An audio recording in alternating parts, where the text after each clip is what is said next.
How's it, everybody? We are coming to you live from Austin, Texas. You are listening to How's It Cousins. This is the podcast where we take a look at the interesting people of the world and the unique things that they do. We talk about them, we relate to them, and hopefully we help you, the audience, relate to them as well. On location, I am here with professional videographer, we'll say, Pixelbrave. Christian, how are you doing today? Hello, good morning, good afternoon. I don't even know what time it is because today is just all over the place. So graceful. I was going to say so graceful, but I meant so thankful to be here. See, I'm tripping over my words because I actually kind of messed up through the wrong date for this podcast in the calendar. But thankfully, you're willing to wait for me a little bit and let me catch up to you. But no, it's cool to be here, and I'm glad to just chit chat with you, man. Awesome. Thank you. Thank you very much. Sadly, my other co-host, Aloha Alvin, could not be here today. We're on a little bit of a time zone crunch since we're in the CST right now, a little time difference. But hey, we'll walk it as best as we can. So we're going to be diving deep into the life of a videographer in a second. But first, let me remind you that you are listening to the How's It Network. If you like what you're hearing, you can check us out on all the popular podcast services, iTunes, Google Play, Spotify, Stitcher, take your pick. You can check us out at howsitnetwork.com for all the latest up-to-date things. Check out Twitch as well, twitch.tv/howsitnetwork. And don't forget to follow us on social media, Facebook, Twitter, Instagram, all the like, wherever you can find us, wherever you can Google us, please check it out. Christian, anything you want to plug before we get started? Man, I'm just admiring that rundown, dude. You have it down. I'd be like, well, I'm Christian. I mean, you're hearing it right now. Like, my name's Christian, aka Pixelbrave, and you can find most of my stuff anywhere online as Pixelbrave, at Pixelbrave, however you want to write that down. And I'm a videographer here in town, Texas, Austin. I like it. All right. So, customary with our interview shows, the first segment that we always do is called, I looked it up one time, and I think it was called some type of word association game. But right now, it's called the How's It Icebreaker, just because that's what we make up and do. I dig it. So here's the name of the game. I will start, and I'm gonna throw you a word/phrase kind of thing, and you can take it, think about it, internalize it for a second, but let me know, what does that mean to you when you hear that? What does it mean to you? And then you'll have a chance to kind of throw one back at me. Okay, afterwards. So after I give my response, then I can also... So after you give your response, and I'll kind of explain to the listeners like why I chose that. So what, and relate to it as well. And then you can throw one back at me and try to stump me too if you want. Okay, interesting. I don't know what I'll throw back at you. But That's fine. I'm definitely eager to find out where my mind goes. That's fine. But are you asking for a word in response or a phrase in response? Like the first word comes to my mind, or like what are my thoughts on that thing? No, what are your thoughts? Cool. How do you relate to it? Okay. What does that make you think? What does that make you feel? Cool. All right. So for you, my word is, and this is a tough one. I had to think about it for a little bit. It's a little broad, but my word for you is creativity. Okay. So I feel like I don't even need that much time to think about it. The first kind of like images I get to mind when I think of creativity are like all the really great communities that go whenever. Man, see, you can totally tell I'm always on podcasts, right? Oh, that's good. Just the first images come to mind are community. I started following a community of like street artists here in town. They're like some of the most creative people I've ever met. And once a month, they'll just get together and showcase their work. And it's so different, so diverse. The things that they use, it's not always just canvas. Sometimes they use like actual materials. Some people sculpt wood. And like some people will like make tie-dye shirts. It's crazy. Just how many people bring different forms of art form to these meetups and just foster this community. And they're not there to try to push their brand or try to sell something. I mean, don't get me wrong, all the merch and stuff has a price on it. So if you want to buy something, go get it. But really the thing they're all there for is just to like foster creativity. And I've definitely found that in the online communities too, that when you want to get creative, like you reach out, talk to other people. So those are my thoughts kind of on creativity. Awesome. Wait, so when you say street art, you mean like people that like sell stuff on like street fair type thing? More like, what do you call it? Spray painting? Oh, yeah, I got you. Where I'm from, that's kind of a big thing. We actually do a bunch of murals. There's an area in town where like there's a ton of murals on the wall. Yeah. And they rotate out like every number of months. So it's like a big showcase in that. And I don't know if that's similar to what you're talking about here. It's kind of similar. So they call them, rest in peace.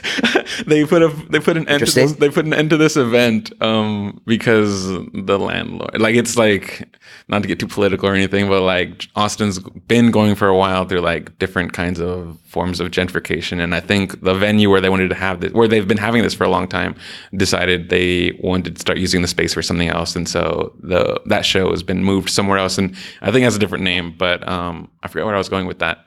So there's similar kind of things at these shows back when they were going on.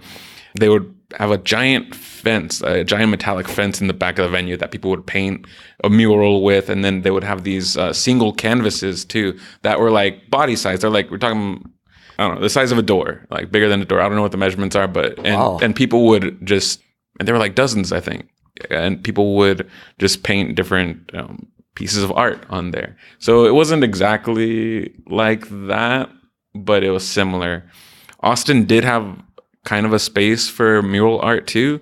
It was called Graffiti Park. If you just Google Graffiti Park, it's pretty much one of the first things you'll find here. And it's a completely different space from the art show that I was mentioning earlier. And it was down here, downtown, and like, it's also going to be repurposed.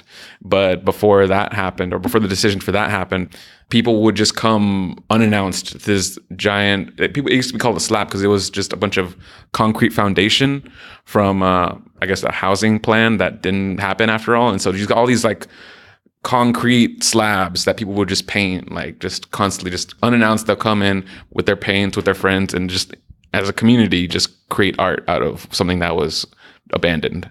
Interesting. So would you say that has been part of your inspiration, like having seen that to kind of get into what you like doing? It definitely, I wouldn't call it my inspiration as far as something that got me started with it, but it has been a motivation, if anything else. Like the community that I found surrounded by the arts and creativity and creative driven people, that's definitely just motivated me to keep going and not give up. I'm very glad that people are aware of the videos that I make and aware of me, but I still have a lot more to do, and a lot more growing to do as well. And so these creative communities, whether it's been through the different events that I go to or right here in town at these venues, it's been like very motivating for me to keep at it.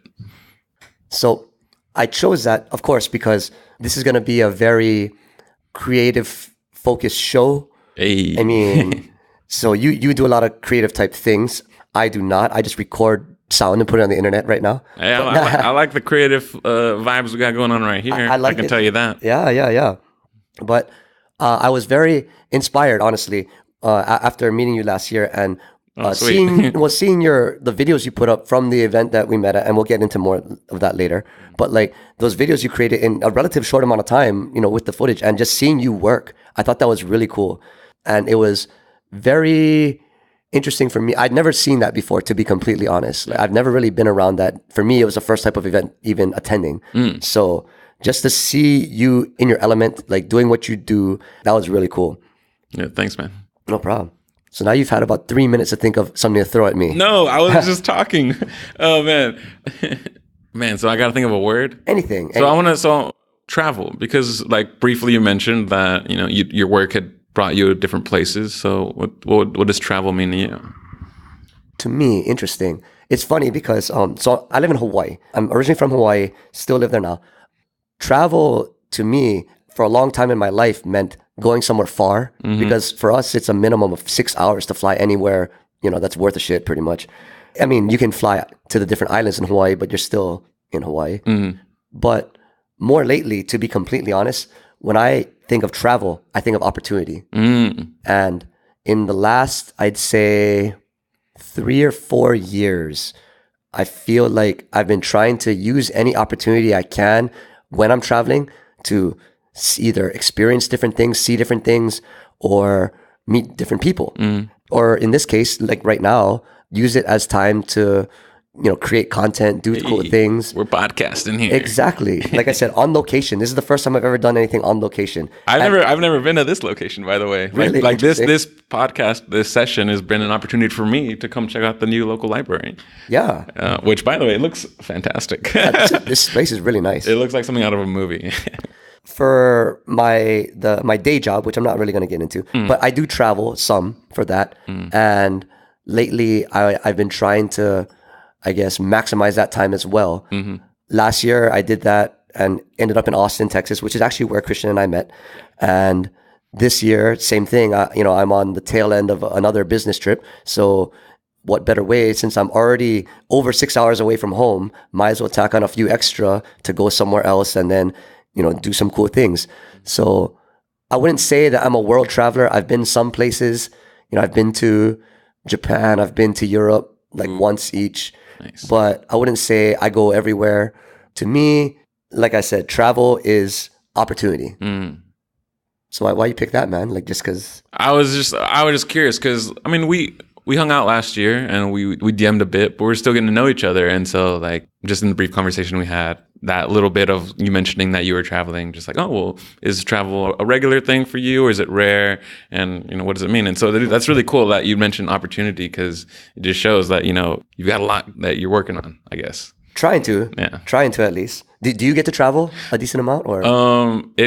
I usually travel at least once a year and I'm trying to make it more and more business oriented. Usually travel is just for family related things, but luckily I have been able to do a bit more traveling for different conventions and things, which are kind of what you mentioned. Like it's something that I will try to turn into an opportunity. I go to these events and I want to go for my friends and the people that I'm watching, whether it's content creators like the Kind of Funny guys or here in RTX for Rooster Teeth, but I will try that. I look for the opportunity to shoot video because I've been in Texas for so much of my life that I want to capture those memories. So I want to do that in a way that will let me engage with the environment, the city, aka, and the people there too. So that's why conventions are good.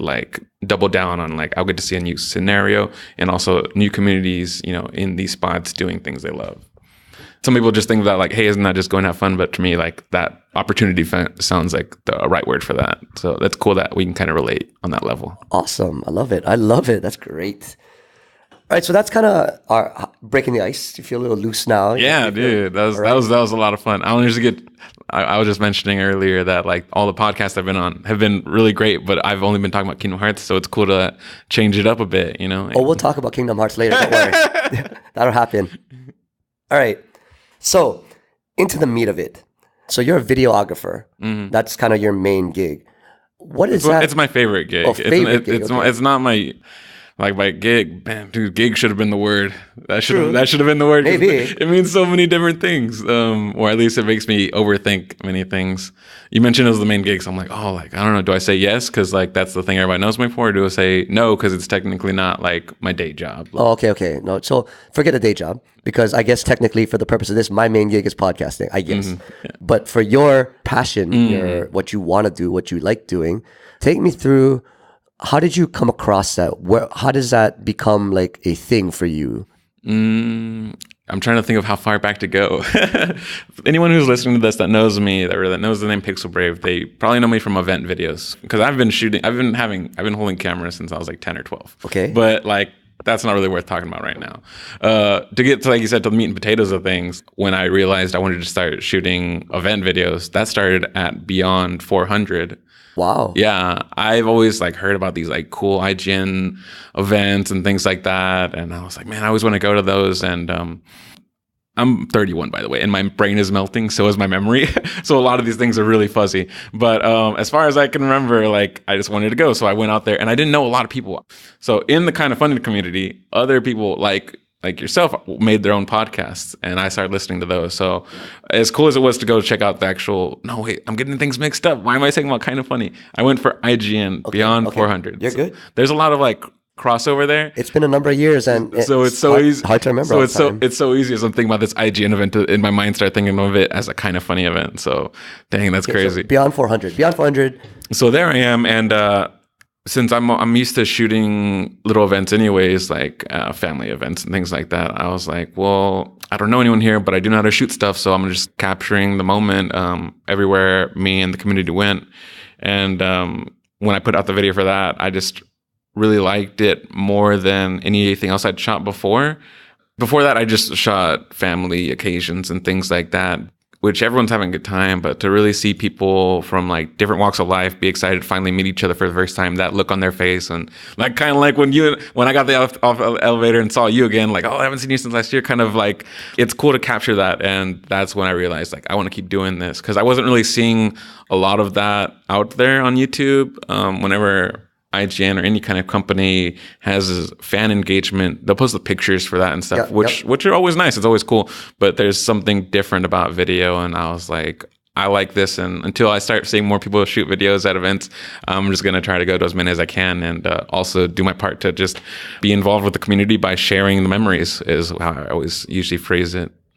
The one you're describing, so IGN, Beyond 400, you went to this, but it's not like they ask you to go. No. In this specific case, right? You went to it, you decide, hey, and you had your camera and you posted up on YouTube. And was that the start of something? Was that like because eventually that led to more kind of things. The start. Yeah, oops, I started talking over you by accident. I'm trying to be good about keep, that. No, keep going. That's like where I kind of pretty much started.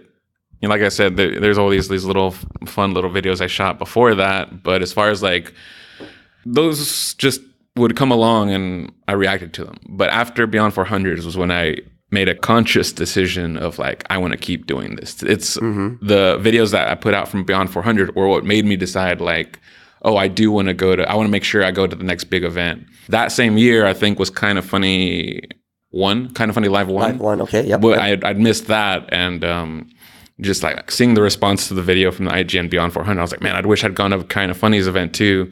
And so now I'm just going to try to go to as many as I can now, because like that's where like my friends and community are at. But no, I've never really been asked to come out to those yet. There will be like a thing where someone will reach out like, hey, are you going to be there? And I'm like, sometimes I am, sometimes I'm not. Yeah. But it's been rare for me to be actually like flown out for something specifically. Now I'm having those opportunities, and I feel like we'll get to that eventually, but we're still kind of in the origin story. So as far as like during the Beyond 400 and the few years after that, no, I was just, as a fan, just going out there and just sharing just what I saw out there. Interesting.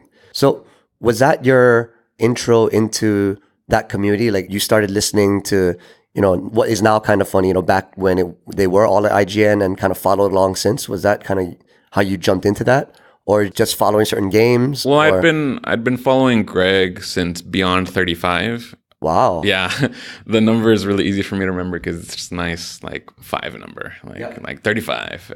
But ever since then, that's when I fell in love with podcasts, fell in love with the personalities behind those podcasts. And so, of course, became a fan of IGN. And one thing leads to another, leads me to Beyond 400. As far as the community, though, going to Beyond 400 wasn't my first time meeting. Well, it was my first time meeting them, but it wasn't my first time engaging in the community because, like I said, kind of similar to how Beyond 400 was the start of me wanting to do more convention videos or event videos, Beyond 300 was a big start for a lot of people in the gaming or fan community or creator community before it was properly called, before it had a name like that. Like a lot of people after Beyond 300 started making shows, and I started reaching out to people like as a fan of those. So a lot of the people that I met at 400 I had engaged with already, but it was primarily like as a fan, just like, hey, we both share this love for IGN or Greg or Beyond and this and that. But at 400 was when those friendships just became even better because we had that like actual in-person experience. Right, for those of our listeners that don't quite follow as much, so Christian and I actually met last year at RTX, which is Rooster Teeth's annual convention here in Austin, Texas. We're both followers of a community called Kind of Funny, and I think I've mentioned it on at least 1 or 2 episodes prior to, primarily made up of former IGN employees, Greg Miller, Tim Geddes, Nick Sarpino. The crazy thing is, they had their, we'll say, stable jobs at one of the largest video game / entertainment media companies in the world. Yeah, many people would call that like a dream job. Exactly. People would kill for that kind of job, especially if you're interested in that kind of media. Mm-hmm. And they decided at some point to leave and form their own thing, form their own gig, go their own direction, which is very inspiring to many people. Definitely. If I'm being honest, I followed a lot more loosely during the IGN days. I was familiar with it. I wouldn't say I was a diehard fan. I just knew the personalities. I don't think I was very active in the IGN community. Once they announced they're leaving, I was like, whoa, what the heck is going on, right? And then I started to follow more, and then more intently, even in more recent years, just because of where that has come since. How far they've come, yeah. Yeah, exactly. And that in and of itself is what is the most, I guess, amazing part of if you kind of chronicle that journey. It's really funny. I think as we get through this, we're chronicling another person's journey along the way. Not to say that it's going to be as big and booming in an instant, but like I think your story is an interesting one as well. It's good to tell it because I'm always forgetting it. So yeah. any chance I can retell it will kind of etch those memories even more into my heart. Excellent. So you mentioned you started off at Beyond 400, and then from there was your start. What other kind of, I guess, conventions or things stand out to you, along those years since then? I assume that after that you started to go to more or different things to engage more. For a while, it was mainly just going to anything Kind of Funny related. So it was Kind of Funny Live 2 and 3. Then there was prom. But after that, I just fell in love with, like I said, just capturing those moments of people enjoying themselves, like in an environment where they can really just love the thing that they love. So I started finding that locally too.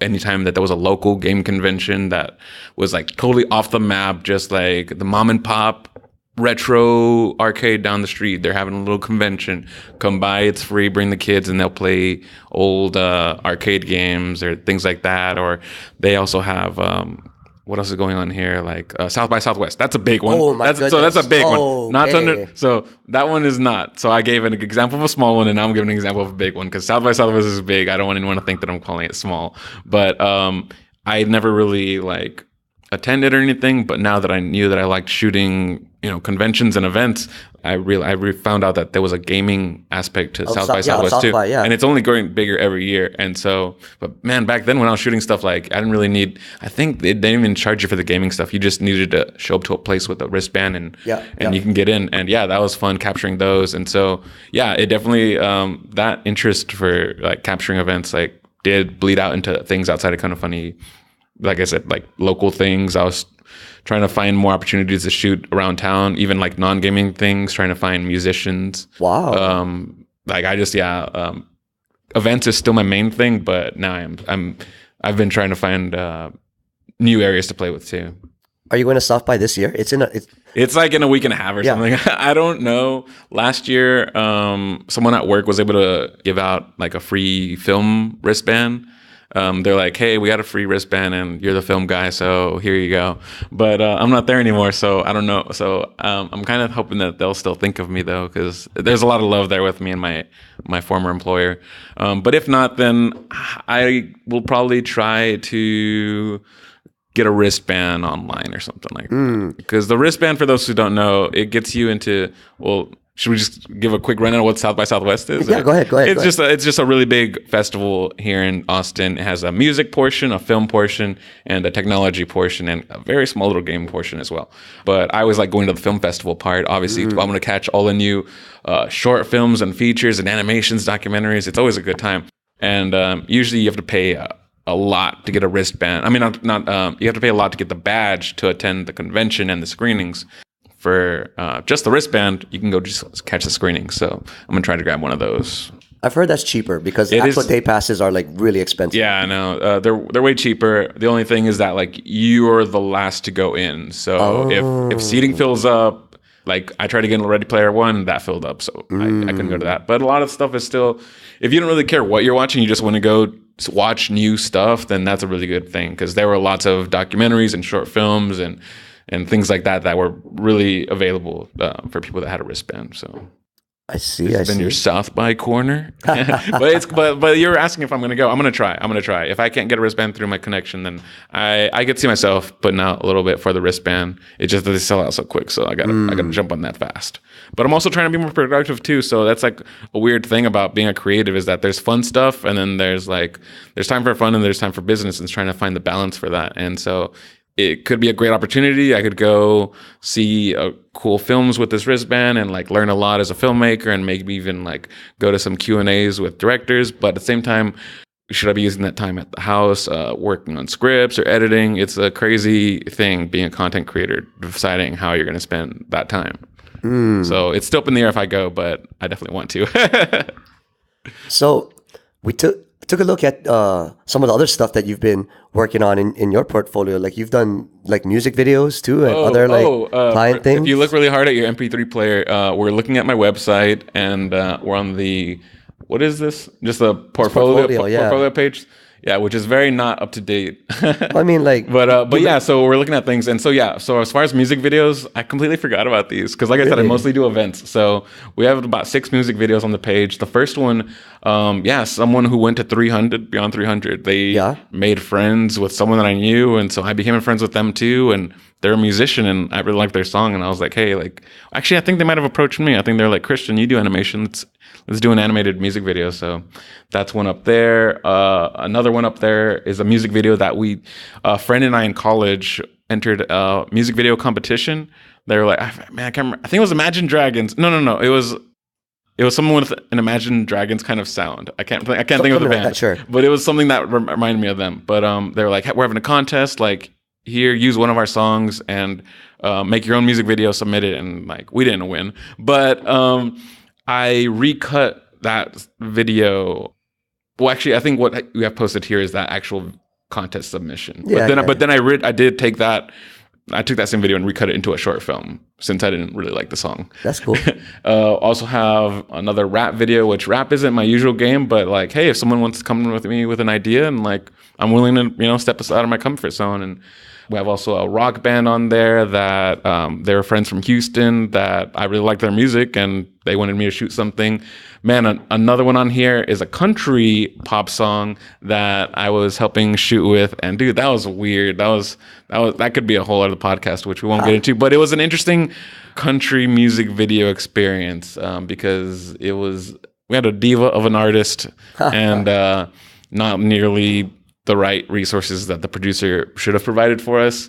And the cherry on the cake was that it was also a music video competition. It was for Playboy. They were going to fly out the producer to some kind of show, and they were going to party it up or whatnot. Nothing that I would have gone to. It was for the experience of shooting a music video, which it was supposed to be one of my first times directing, but the producer ended up directing, and I ended up being more of a camera op. But it was still an experience and still a product that I've technically put out, so that's why it's still on my page, because it shows some of my camera work. And then lastly, there is just an animation project from college. A lot of these music videos are from my college years. That's why I say I gotta update these. I gotta find some more musicians to come up with the. I just think it's super cool because of the diversity of it, right? Now that I'm looking at it, it's oh whoa, half of those are animated and they're all from different genres. You got rap, rock, and country. It's crazy to look back now and be like, oh, I guess I did do a little bit of everything, huh? Yeah. So I mean, I'm sure all of that kind of plays into your style now, right? I mean, in some way, shape, or form, it all kind of culminates in what you're. If anything, I think to piggyback off what you're saying there, I guess what I'm thinking is maybe I found a style that I can work comfortably with, regardless of the subject, regardless if I'm shooting an animation or a country or rock or rap. I know how I like to approach something, and so as long as someone else also comes with their part of the idea, then I can do my best to make a quality product out of it. That's awesome. I don't know if I'm saying these things right. No, you're good. So I want to jump a little bit into the future from where we started this story. So, you did a bunch of different music videos. That was more toward college. Inspired by the community, these gaming communities, now you're going to a lot of events, both locally and things that are a little farther away. A lot of kind of funny stuff. And then, if I remember correctly, you actually got to go to Mizzou. Yeah, so that was and I kind of teased that earlier, but then I was like, oh wait, we're going to talk about that later probably. So you mentioned earlier, well, I think you'd asked, were people inviting me to these conventions and stuff? And not really yet, but last year, I guess I made enough of an impact or had gotten my name out there enough to where when Kind of Funny was approached to go to Missouri to shoot a mini documentary for Microsoft, they thought of me and brought me out to be their camera op. That documentary was also edited by the very talented community member, Roger Picorni. But I was lucky enough to be out there to be their B-roll provider. And that was really cool to get the call for that. Since then, I also had the opportunity to be invited to PAX West for the first time to shoot for Pop Agenda. Okay. That's John Saint. Oh man, I'm gonna get fired for saying her name wrong. John V.F. Saint Miller. That's her PR company, and so I got to fly out for that. And I'll actually be going out to PAX East this year. Wow, and that's soon too, isn't it? Yeah, that's like at the end of this month. Yeah, end of March. Wow. So at the beginning, no, like it was just me doing what I wanted to do. But now I'm very fortunate that a few people have been asking me to do things. Man, one of my favorite ones, which we're gonna just we're gonna gloss over that really quick. But I got to fly out to Japan last year for a friend's wedding. Wow. Yeah. He got married. Congrats to him. Yep. And they were looking at videographers and stuff, and they're like, well, the price of this videographer, we can just fly Christian over. And so I was very thankful that they thought of that. Wow. And it was like, yeah, like this rate is just for the wedding, you know. And I was like. And they're like, well, Christian, he'll come shoot everything. Yeah, so, like the wedding, the whole trip, like everything. The experience. Yeah. Yeah. So I was very fortunate and I got to put that on the website now. You should. Yeah. You should. Yeah. I think the point is, and this is more for all the listeners out there, if you're passionate about something and it's something you find that really interests you, and we've said this on multiple shows before, you got to just start by putting yourself out there, right? Just give it a try. Do what you got to do. And make sure that, of course, you try to put out quality content, because that is what will eventually get you noticed. I mean, we're telling the story right here of someone who was a fan, basically started as a fan. And still very much a fan. Oh, yeah, of course, right?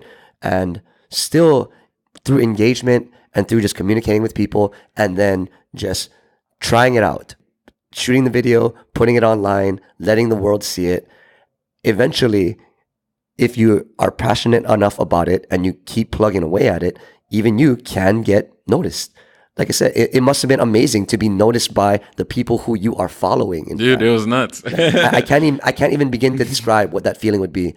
They're basically, in some ways, internet celebrities. They are internet celebrities, right? Yeah. So for anyone out there, imagine if the person that you watch on YouTube, sees your work and says, "Hey, I like what you do.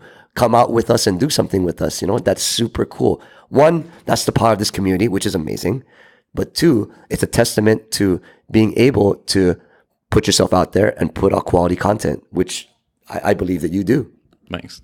And by the way, I honestly love everything you're putting down. Agree when anyone listening to this, 100% everything he's saying here. Yeah. Do you have any other advice? I mean, besides that, I feel like you're killing it. I don't know about killing it, but I mean, the only thing to throw on top of there too is that, so you mentioned the word quality, and yeah, you want to make sure you put out quality product, but also quality can mean whatever it wants sometimes, and don't let it get in your way.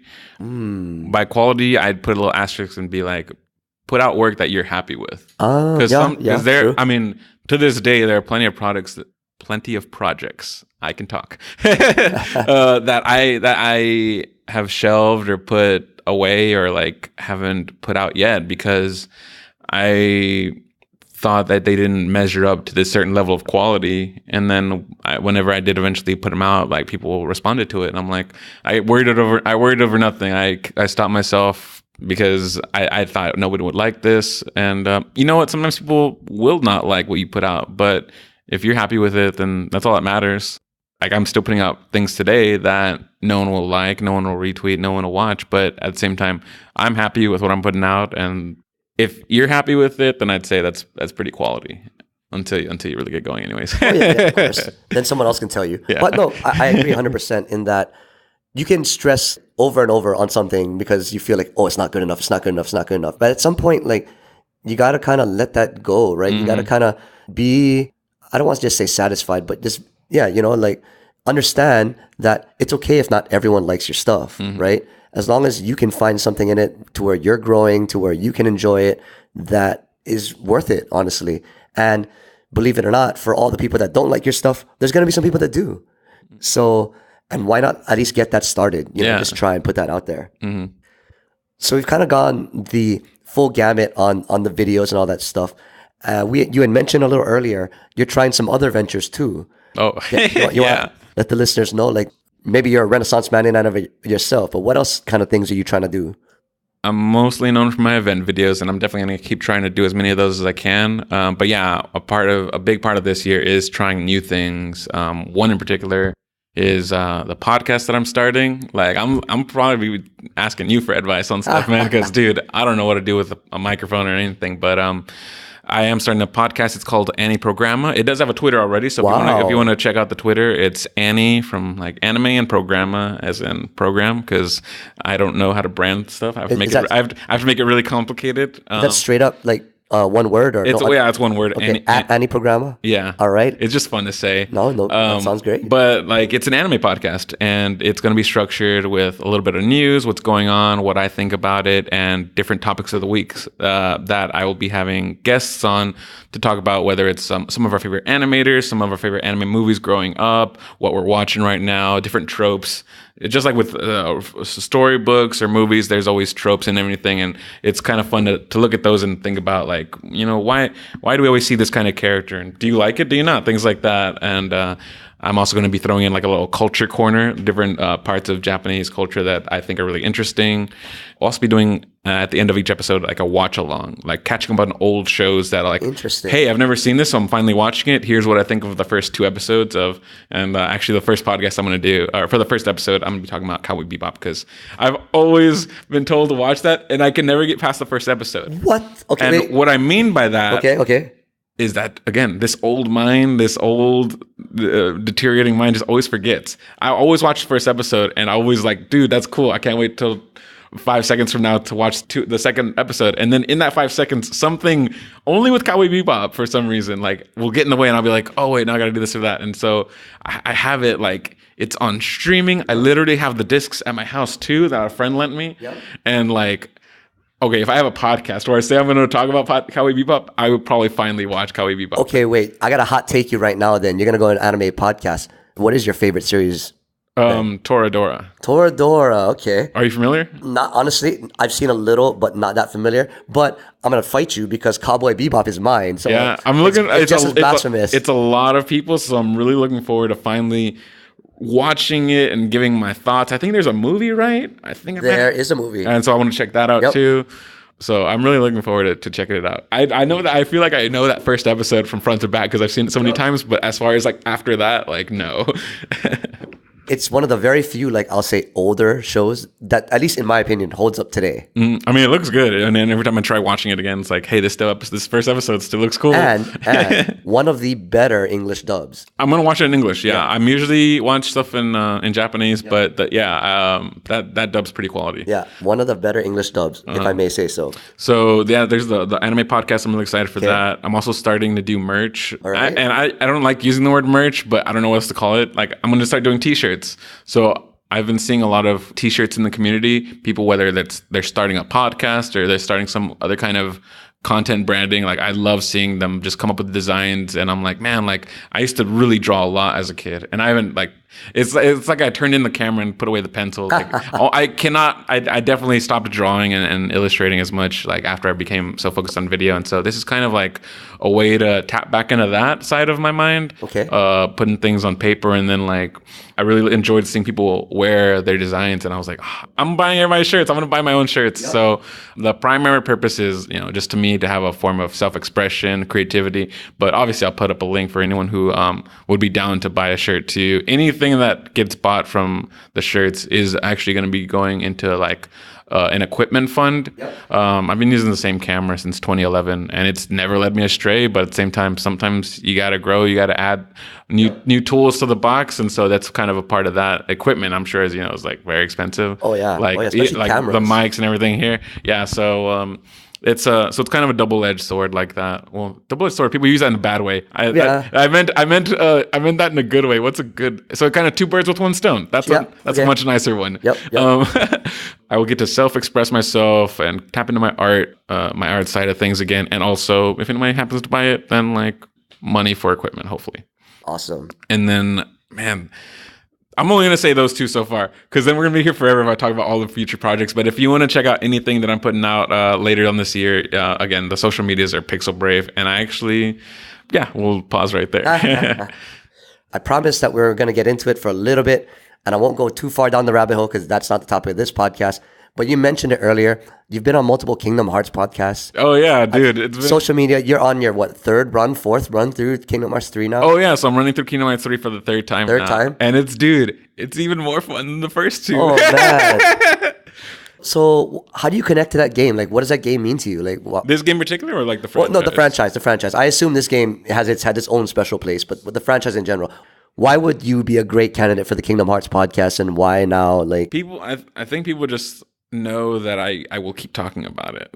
They know that I'm also like one of the few people that's actually played them all. A lot of people are diehard fans, but they only played the first two, and nothing against that. If you've only played the first two, and you call yourself a hardcore Kingdom Hearts fan, like I'm right there with you. Like I don't think you need to play every single little thing to be considered a hardcore fan. You just got to love what you love, and if you love 1 and 2, that's fair enough. But yeah, I think since people know that I've been like talking so much about like the lore and like how all the theories I have going on, I think people like, oh, well, he can kind of fill in the gaps for the stuff that we missed out. I think one of the most recent podcasts I was on, like that was a thing, like they'd only played 1 and 2 in Birth by Sleep, and they're like, well, Christian, he's very excited about 3, and he can actually fill in some of the gaps about what happened else, in the other games. So I think that's been like one of the reasons why it's just like I actually just played a lot of them and am willing to talk about, willing to take these deep dives into the lore for that game. It's just meant like a lot to me, that game, because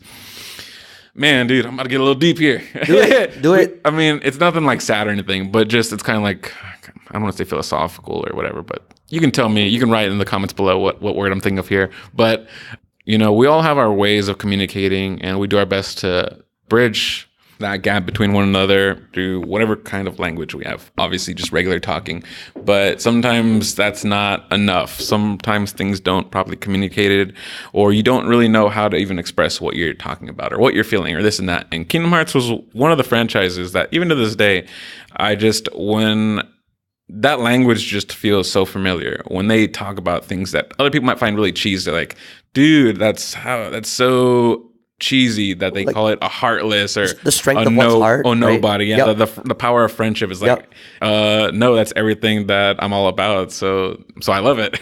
And the iconography is really fantastic. Aside from all the sentimental value that I have from it, it's also just a really well-produced series. Like, story aside, I know some people don't like the story, but like you can't deny that it has like one of the best like soundtracks. Every game like always hits it out of the park. Soundtrack is fantastic. The visuals, I think some people like have high standards, and like for me, for a JRPG, I think it's like they picked a style and they like usually execute it really well every time they bring it to a new console.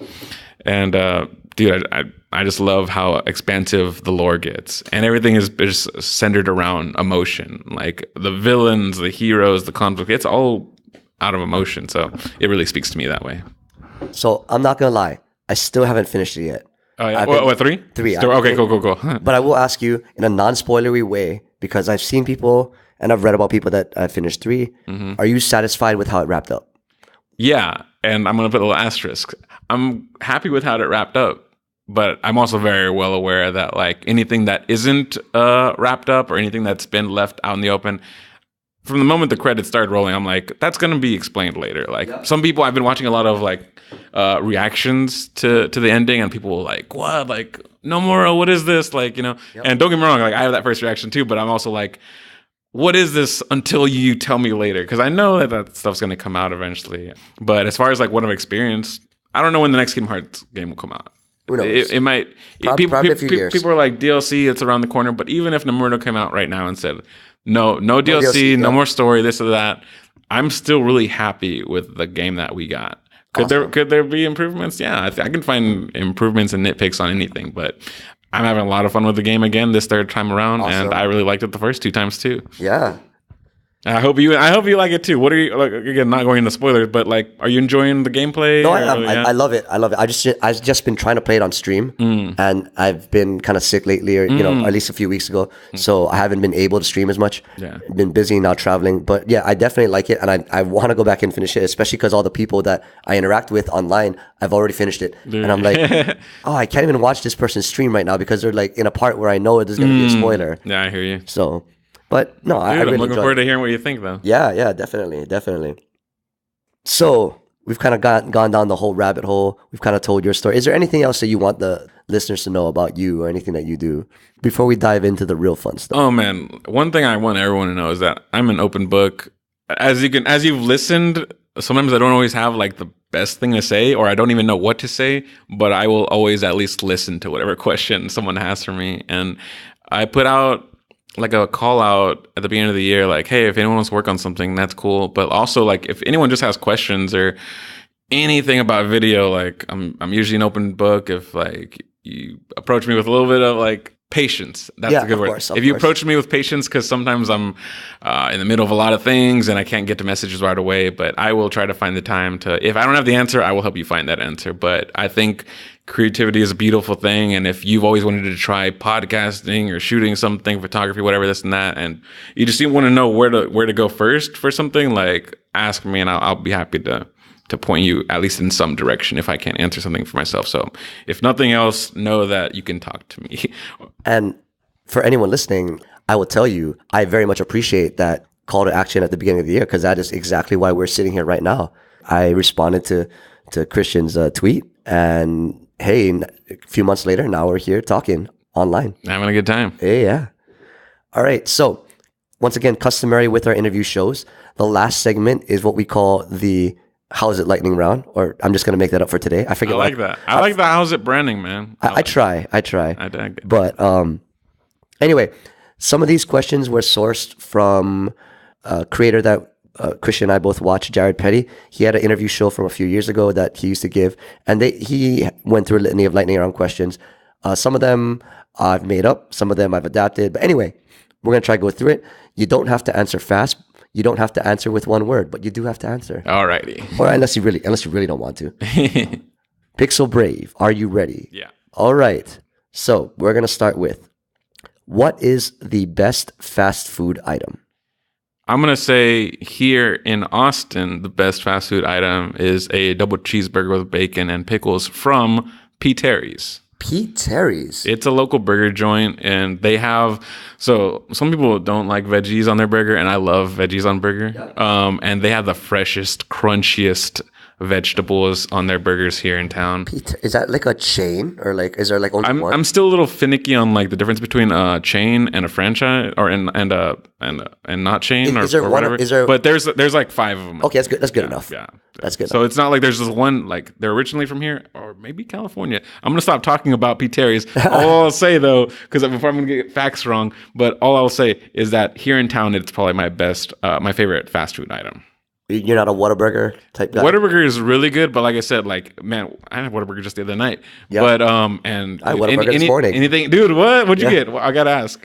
Honey butter chicken biscuit. That's a good way to go. Yeah. I usually go with the taquitos. Right now they have the limited edition chorizo tacos, and I'm all about that. Nice. So yeah, bunch of love to Whataburger for a super late night. But I think I had a long day yesterday, so when I was thinking of it right now, I was like, what's something fresh? Yeah. And then like, yeah, Pete Terry's definitely fresh right now, so awesome. I recommend that if you're in town. Pete Terry's, right? I'm gonna have to check that out while I'm here. What is a movie that makes you cry? Moulin Rouge. Whoa! That is a sad, it's not a sad movie, but it has a very sad ending. It does have a sad. No, I'm with you. You know, it's funny. Like every time I ask someone that question, I get shocked every time. Yeah. The last guest we had on, he like just like how you answered, like without hesitation. He's like Armageddon, 100%. Dude, I can see that, dude. Yeah, that's a dude, man. I will protect Armageddon to my dying day. Armageddon. You know. It's fun. So for me, all the time it gets me is Rudy. I don't know why. Yo, Rudy. Rudy's a good one. Yep, dude. Rudy. If you could, in your case, we'll change it up a bit. If you could videotape or shoot a video on anyone living or alive, living or deceased, who would you pick and why? Say it again. Like, if you like could, so let's just say, like, you know, you're doing like a doc or something. Okay, documentary. Whether it's a short or whether it's a full length or whatever you want. But you being a videographer, if you could doc somebody living or alive, living or deceased, who would it be and why? Man, I want to go with living, because then when you go deceased, everyone's like, what? Like, I feel like that's just such a. I'm obviously like venting for time while I think of something. I'm gonna go with a quick answer. Guillermo del Toro. He's one of my favorite directors, and dude, he gets so much not made, and let me explain that. Interesting. He constantly has projects that will start and go through the pre-production process, and all this concept art will happen, and then for some reason or another, whether it's right holders or another movie coming out that conflicts with that one, or negotiations coming apart, this or that, like there's so many projects that he's worked on that have still not seen the light of day, or maybe never will. And so to get to talk to him about those projects, because he's such a visionary. I didn't really dig horror or anything like horror films or anything. I usually keep things pretty light, but he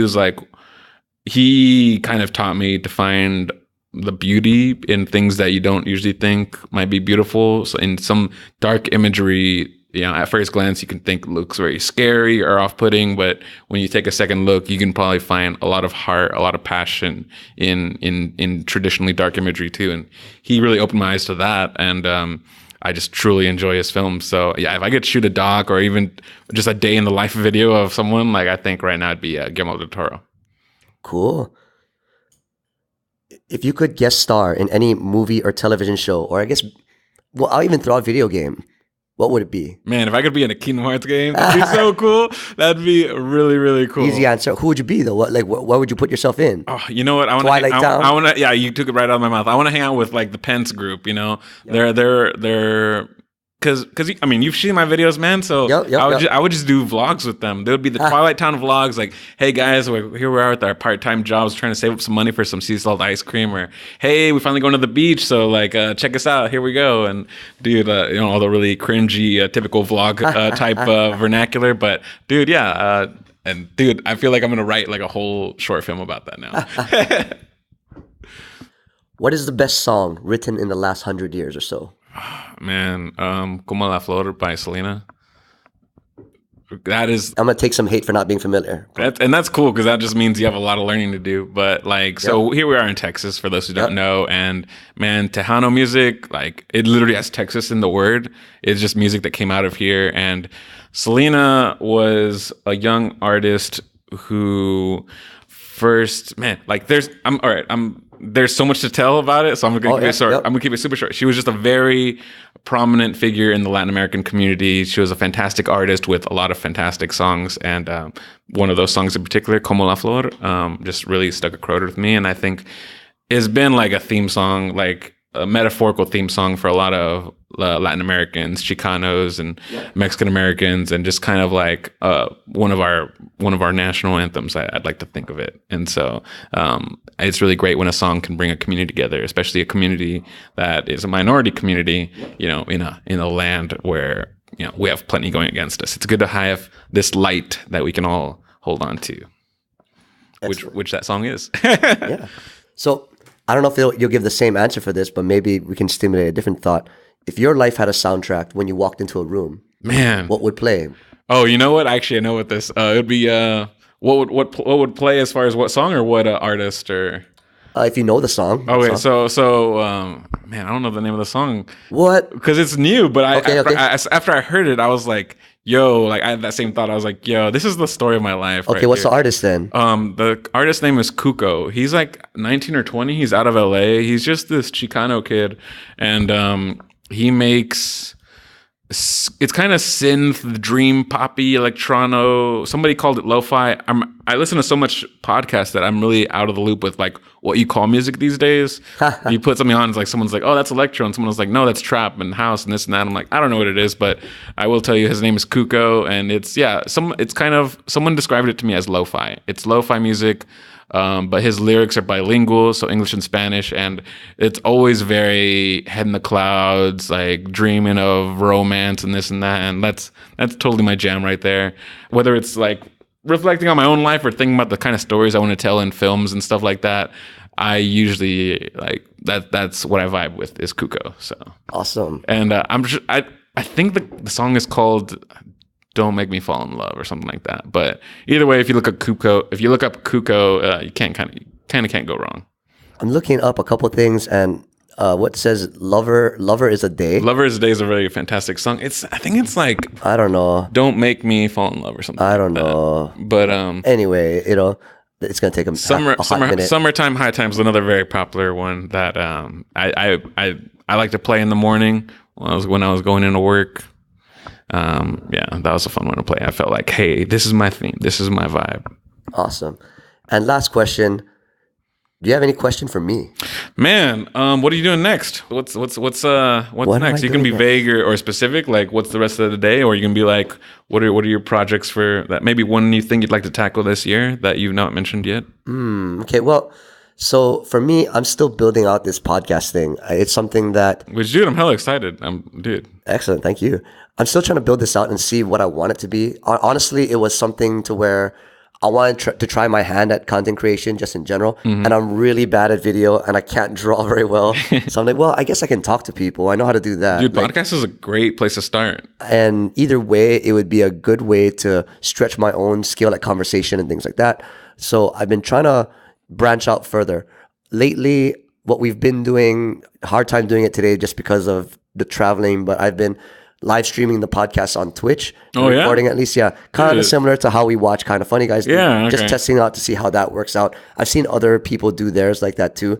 So I want to try do more of that, get different guests on. I'm actually, secret, but if you're listening to this episode in time, I'm actually going to try do other on-location things. I'm trying to schedule one Dude. in California in a few weeks. So that is my next set of goals, is to get better at this on-location thing, trying to book different people that would be able to tell different stories. Yeah. I know that like lately I've been a lot of video game or comic book centric type things, but I do believe there are other real good stories out there. I know there's a couple of musicians I'm trying to get in. Ooh, it's always So- good to have musicians. They always Yeah. have pretty interesting stories. Exactly. So really, that's my next thing. And thank you very much for being, I guess, the jumping off point for this, because this has been great so far. I really like it. Dude, yeah, I'm having a lot of fun. I want to thank everyone for listening to How's It Cousins this week. And want to thank our guest, Christian Thanks for having me. Pixelbrave, for coming in. Hey. If you like what you're hearing, you can check us out on all the popular podcast services: iTunes, Google Play, Spotify, Stitcher. Check out houseofnetwork.com for all the latest and greatest things that we do. We have a Twitch channel, we have a Discord, everything's linked to there. Follow us on social media. We try to post as much as we can, whenever we can, but you know how that goes. How's It Network, Facebook, Twitter, Instagram, all the like. Follow social media. You can see most up to date on what's happening. Where can we find you on the internet, Christian? I'm easiest to find on Twitter at Pixelbrave, and DMs are usually open. Ask me questions about video or just talk to me about Kingdom Hearts. But like I said, I've been coming up with a lot of new things I want to try out, and they're all on different platforms and stuff like that. And I have a very specific reason for that. But the main hub, the easiest way to find me so you can find out everything else I'm doing, yeah, that's just on Twitter at Pixelbrave. And me personally, I am at How's It Chris on Twitter.